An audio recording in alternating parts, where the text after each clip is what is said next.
After the season looked like it was over, Arizona basketball finds itself in prime contention for winning the Big 12. How did this happen?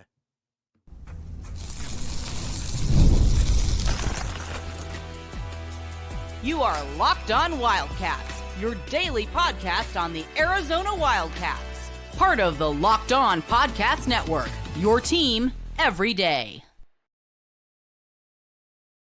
Thanks for making Locked On Wildcats your first listen of the day, your team every day. Today's episode is brought to you by Gametime. Download the Gametime app, create an account, and use code LOCKEDONCollege for $20 off your first purchase. All right, now we got a lot to get to this show. We are going to talk about how did Arizona basketball get to this point, where they were, the established roles, some of the look-aheads, a lot of different things, but first of all, let's just talk about where Arizona was about a month ago at this time. And again, a month ago at this time, my entire messages were just basically people saying, Tommy Lloyd stinks. He can't win the big one. All these things. Well, come to find out that Tommy Lloyd doesn't stink. Tommy Lloyd can win the big one, and he has been obviously very, very good. Now, early on in the season, nobody had any real roles, and I think that's something that you got to look at, is that nobody had any real roles, and I think that that's something that you got to take into account. You look at Caleb Love. He was basically just kind of wandering. Not only do you look at Caleb Love kind of wandering, you also see a dude who, in some of the other players that were just kind of going through the motions, you didn't really have any set, Caleb Love, like I said, just kind of doing what he want. KJ Lewis was a turnover machine that looked like he was trying to audition to be a traditional NBA shooting guard. That's obviously not his game either. Then you look at some of the other guys. Townsend was terrible. He's basically been terrible. But Awaka's still trying to figure out his role. And you just looked at it and you're like, this doesn't look very good. Tommy Lloyd, though, looked at it and, it's kind of like I've been saying from day one. Tommy Lloyd is a really, really good coach. He understands things. Now, again, he might not be perfect. There are some questions where... There are some questions as to, do you play some favorites? Do you know why certain guys just play all these minutes? I think that a lot of people don't necessarily get. But either way, when you win the amount of games that Tommy Lloyd has won, you generally have something going on there. But it was definitely a feeling out process. And somebody made a really good point too, where it's like, is this a little bit of the Dana Altman type thing where you have these new guys, it takes a while for everybody to kind of factor in, and then from there on you're good to go? I don't know, but I think that's an apt comparison. And not only that, but I think at the same time, you also have a team that just was not really on that same, just on the same page. And guys started to develop, look at it from this perspective. A Henry Vasar, who we're going to get to in a little bit. He was kind of useless early on in the season. Henry has become a big problem for teams. That's a big part of where we're at. So there is that. Now, Arizona, though, is 8-1 now. How did it come about? Well, the first thing is it all came back into roles, and I think that's a big thing that you got to look at, and you got to understand that a big part of this is guys understanding what they needed to do, and a big part of it is, KJ Lewis. KJ Lewis has become a distributor. Not only has he become a distributor, he has become somebody that, when he gets the ball and he gets downhill, he's turned into what I think a lot of people were hoping that he would be.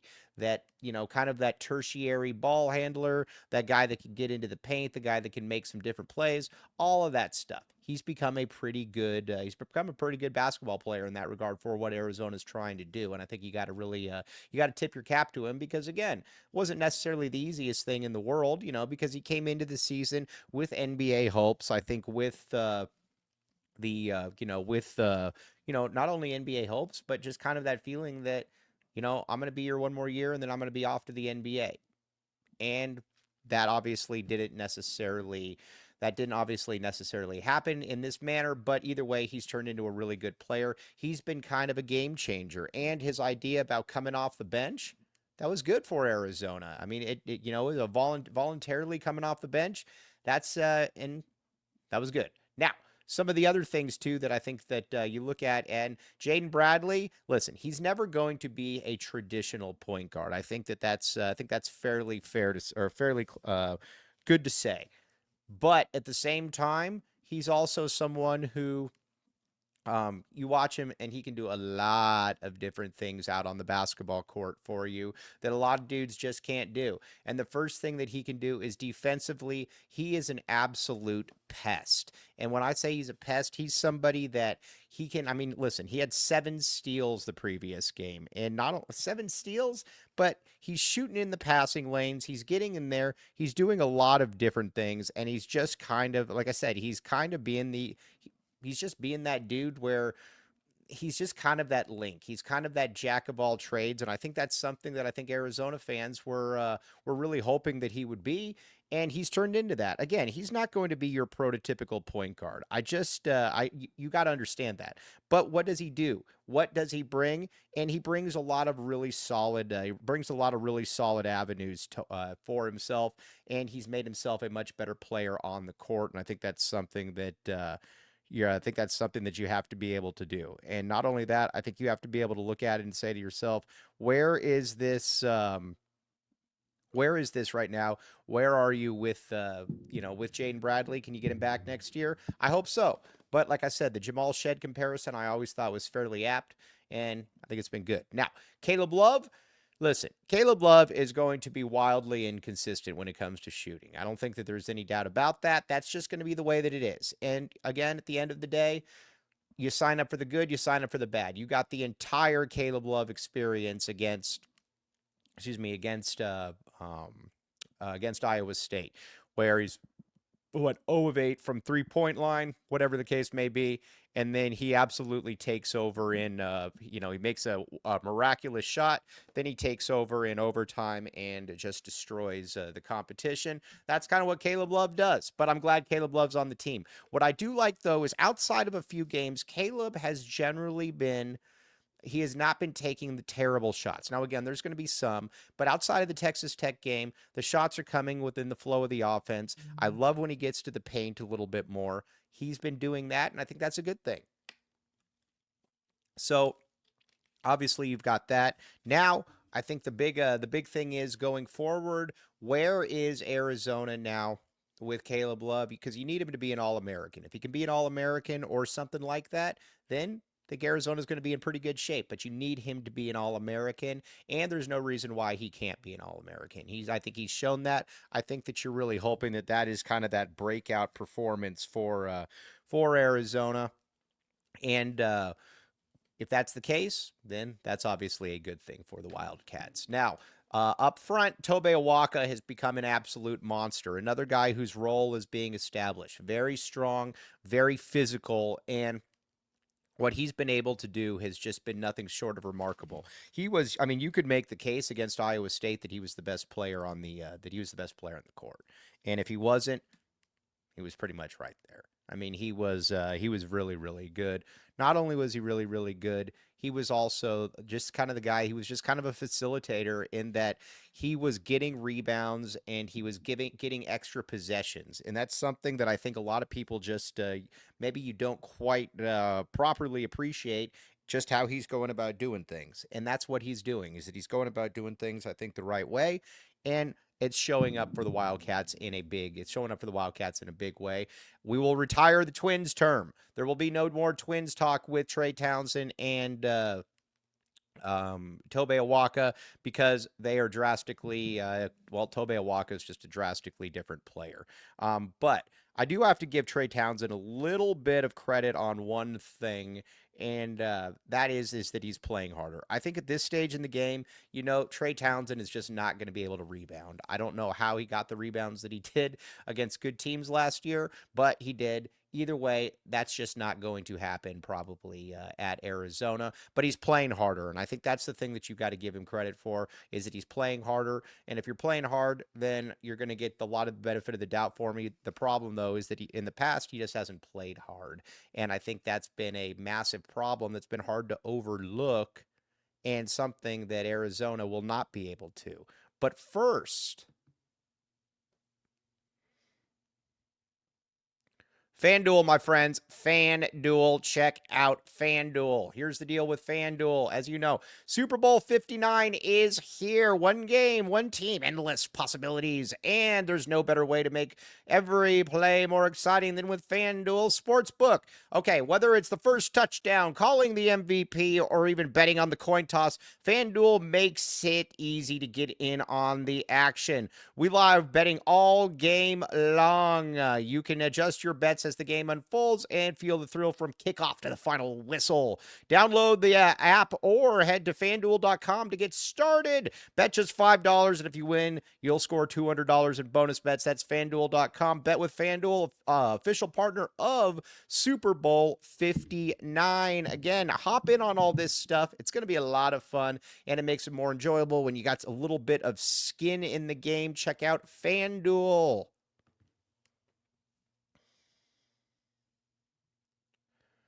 Thanks for keeping it locked on Wildcats and making this your first listen of the day, your team every day. Okay, now let's talk a little bit about Trey Townsend then. The issue with Trey Townsend is this, is that Trey Townsend, if you're playing good teams and he's in there, you're going to get out-rebounded. He's just not a good rebounder. There's no other way to put it. And that's just going to be the way it is. So against really good teams, it's very hard to play him 25 minutes. He's just not good enough to be able to do that. And I think with where it comes to when it comes to the rest of the guys, he's the one dude that he just can't get rebounds up front, and that's just going to kind of be the way that it is. Now Henry Vasar, the one thing that with Henry Vasar is he can rebound and he can block shots, and not only can he block shots, he can just do a lot of things that nobody else on the court can really do. And that's been something that Arizona's been able to kind of figure out how to do. Now, the one thing is he is, when you watch Vasar, he can block shots, but there's also some other things that he can do too. He can stretch the court a little bit, as we've seen. Stretching the court, he's looked really, really good doing that. And he's just got to be smart about it. But when he's smart about it, he's been very, very good. I watch him, and I'm like, I just don't wish that he and Tobe Awaka could play more together. And if they played more together, then I think Arizona would be in better shape as well, because those two are difference makers, whereas Townsend just isn't. But either way, you're going to take it any way that you get it, because Arizona, well, you're going to take it any way that you can get it.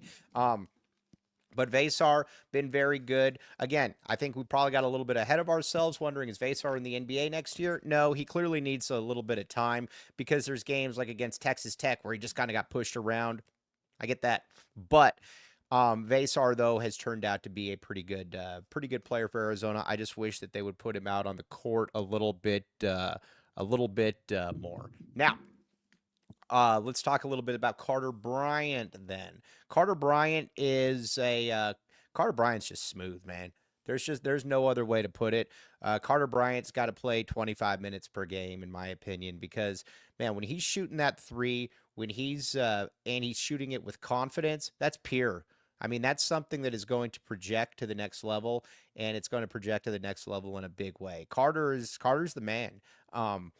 And defensively, I know he's got some issues, but he can block shots. He can also rebound as well. And he is just really, he's just really good. Those minutes, in my opinion, just got to be those minutes, in my opinion, just have to be flipped. And he just, you watch him and you're just kind of like, man, that's the NBA dude. A lot of people are like, well, Tommy hasn't recruited a lot of NBA guys. There's an NBA guy for you. That's what an NBA player looks like at that stage. He's just got to continue to develop. If he continues to develop, you're hoping you can get a second year out of him, because if you can get a second year out of him, then he's an All-American. He's like a Conference Player of the Year type. That's what you need, though. You need something like that. And if he can do that, then Obviously, you want that, but he's going to be a big part of this team, and getting him in there and actually getting him play as opposed to what was going on earlier in the season where against like UCLA, he had 0 fouls and he's playing 9 minutes. He's got to play. He's good. He's just got to play. There's no ifs, ands, or buts. He's got to be out there, and that's a big part of that. That's a big part of the role of what he's been able to show is that how he can continue to get better and how this team can continue to get better. And a big part of that, like I said, is Carter Bryant and what he's been able to put forward as well. Then the other one, ADO. I realize ADO is a starter. I like ADO, but ADO, I think it's fair to say, is very matchup specific. But again, all these roles are coming into play. Some games there's going to be games where you can play. Some games there's going to be games where you can't. It was a tough game for him against Iowa State. That was not a game that he was going to be able to play in. That was not a game that he was going to be able to be good in. Just is the way it is. There's going to be other games. Houston, probably not going to be an ADO game. But there are games when he is hitting his threes, where he's going bananas, where he is a good player for Arizona. And that is that's something that you can always, can't always count on, but I mean, you get the point. You can count on some good things from ADO. You just got to be realistic going into each game, where exactly he is in the grand scheme of it, and how this is all going to play out. But ADO's been very good. I don't think that there's been any doubt about that. He's been better. Like I said, not very good. That's not the right term, but he's been useful. And I think a lot of people were like, well, he just he doesn't have any place on the court. That's all crap. That's not true. He can definitely play. He's definitely got something that he can, you can watch him and say, all right, that's that's what we're hoping to get out of him. He's been more than good enough, in my opinion, in that regard. Now, E-Man, you kind of get the feeling that at some point he's going to need to have a real game this year. Now, again, he played a little bit against Texas Tech, but you can tell that he can play. He can run really well. He's got infectious energy. You just hope that he's here next year. That's I think you just hope that he's here, because he can do a lot of things. But overall, though, Arizona's 8-1 in the conference. And a big reason why is that this was a team that was predicted to be a preseason top 10 team this year. And they've turned out to be, again, it took maybe a little bit longer, but I think they're playing like that. Now, the best team in the country is Duke. I don't even think it's close. Just across the board, Duke's better than every other team. I would imagine Duke, if you had to ask me, Mike, who's going to win the national championship, I'm going to pick Duke. They got the best player, they got the best team, they got basically everything. Duke is really, really good. Then you've got some, you got your Iowa State, not Iowa State, well, Iowa State, I guess, but then you got your Auburn, schools like that. But then after that, Arizona is probably in that second or third tier, and Arizona right now is careening towards a top 15 seed. Or a top 15 seed, or which would be a top 4 seed. And I think you've just got to continue to do that. And I think if you continue to do that, you just basically have you basically just have to find it out. And that's where I think we're kind of at this point. So we will see how this is all playing out. But now let's talk a little bit about the look ahead, because it gets very interesting at this point.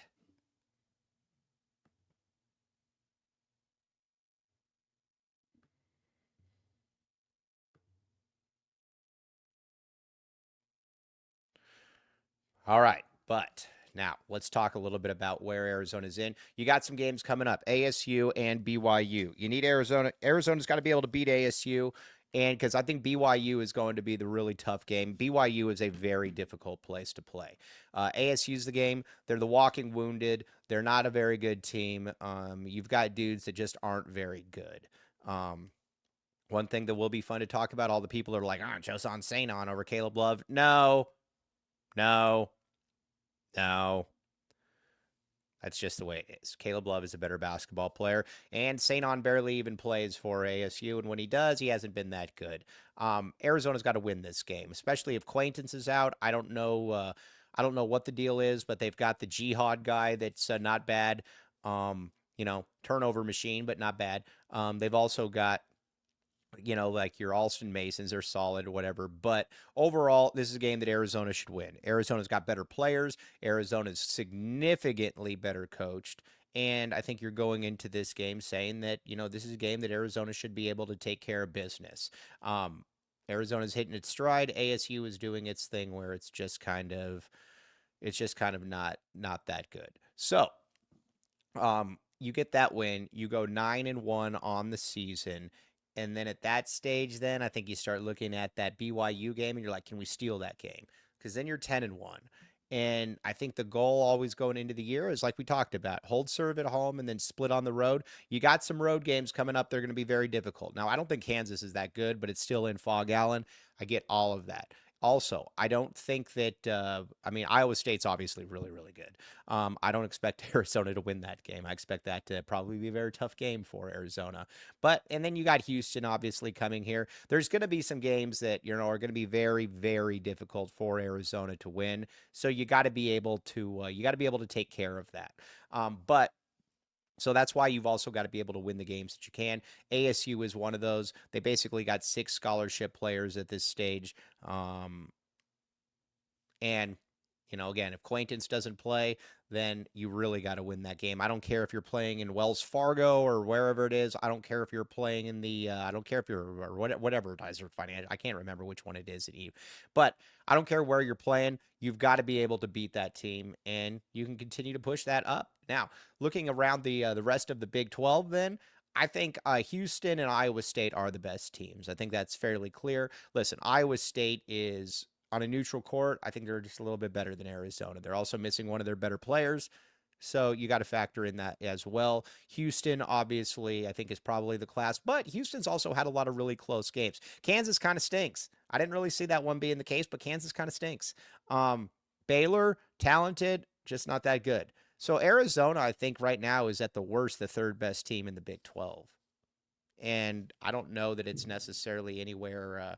I don't know that I'm really breaking any news there. So if I were to tell you going into the season that Arizona at the worst was going to be the second best team, or the second or third best team in the Big 12, I think we'd take that. Guess what? We would also take 8-1 going into the season. Arizona, you win against ASU, you got to be ranked, in my opinion. And honestly, you probably should have been ranked already, because you're definitely playing the kind of ball that merits that. Now, next show, we're going to break down a ton about Arizona and ASU, what you need to know, because, again, this is going to be a must-win for Arizona. You got to be able to keep that momentum going. And when I say keep that momentum going, I'm saying keep that momentum going, because ASU is not that good, and these are the kind of wins. Like I said, you didn't give yourself a ton of margin for error this offseason with how you played. I don't think that there's any doubt about that. You've got to be able to get to the next level where you start stealing some wins, and that's why I make no apologies for that Iowa State game either, because, let's be honest here. That Iowa State, or Arizona's had more than its fair share of really, really tough breaks this season. Turnabout is kind of fair play. It just happened to be against Iowa State, so there is that. But we're going to break down ASU, why that game is such a must-win. Then you got BYU coming to town. You're going to Provo. That's going to be a tougher place to play, because, again, it's the elevated climate. You've also got a team that's going to have a top 10 pick. You got some other dudes as well. But this team, it's going to be it's going to be a very interesting game to see how it all transpires, because, no game is a gimme. And that's the other thing. That's why I love the Big 12 and where we're at, because these games are tough. These games are brutal, but that's kind of what we signed up for. Isn't that what everybody kind of wanted? What were you really learning in the Big 12 going against California and Stanford and Washington State and Oregon State? You really weren't learning much. It was cool to pad your resume, this and that, but at the end of the day, it just wasn't that good of a conference, and I think that's why this has just been so much more enjoyable. That's also why it's been just a lot funner as well. So we're going to see how that one does play out. Now, this is going to be very interesting, because, again, at the end of the day, this is a team, Arizona, that is still flawed, but they're playing really good ball. You start winning these games, maybe you're talking about Tommy Lloyd being the conference coach of the year. Who knows? Because, again, he's done a really, really good job there, and we're lucky to have him. But on that note, though, very, very much appreciate you all making Locked On Wildcats your first listen of the day your team every day. We're going to be back with you breaking down Arizona ASU and a bunch of different things that are going to be going on because, again, basketball season is in full force. Have a great rest of your day, and we will talk with you tomorrow. You've been listening to Locked On Wildcats.